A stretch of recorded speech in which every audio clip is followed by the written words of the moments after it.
छोटी सी स्टोरी है, प्लीज पूरी सुनना, अच्छी लगे शेयर जरूर करना। पति रात को थका हुआ ऑफिस से आता है। घर में आते ही पत्नी ने उससे झगड़ना शुरू कर दिया। पति ने कहा मुझे खाना तो दे दो, भूख लगी है। पत्नी ने कहा खुद ले लो, मैं सोने जा रही हूँ, मुझे नींद आ रही है। पत्नी लड़ती रही, पति सुनता रहा, चुपचाप सुन लिया। जैसे ही सुबह उठकर नाश्ते के लिए बोला, मुझे नाश्ता तो दे दो। पत्नी ने कहा बाहर खा लेना, मेरे से नहीं बनता है। और पति भूखा प्यासा कुछ बिना टिफिन लिए ही ऑफिस के लिए निकल गया। रास्ते में उसका कार एक्सीडेंट हो गया और उसकी मौत हो गई। जब पत्नी अपने बच्चों को स्कूल से लेकर वापस लौट रही थी तो घर के बाहर भीड़ जमा थी। उसने जाकर देखा तो उसके पति का शव पड़ा। उसने उसका शव देखकर उसके पैरों तले जमीन खिसक गई। वो निशब्द हो गई।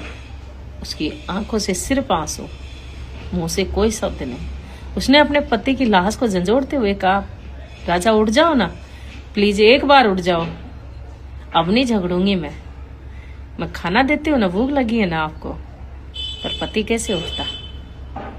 पति तो भगवान के पास चला गया। लोग बातें करने लगे।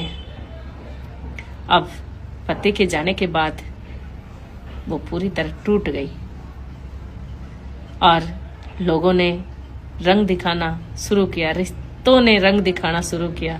अब वो अकेली रह गई। लोगों की गंदी नजरें पड़ने लगी उस पर। अब तो ससुराल वालों ने उसे उस घर से भी निकाल दिया।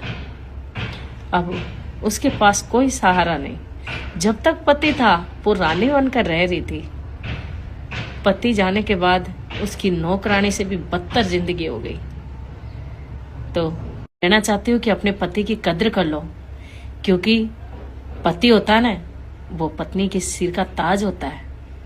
और जब तक सिर पर ताज होता है ना, पत्नी रानी बनकर रहती है। और अगर सिर का ताज नहीं है ना, तो नौकरानी से भी बदतर जिंदगी हो जाती है।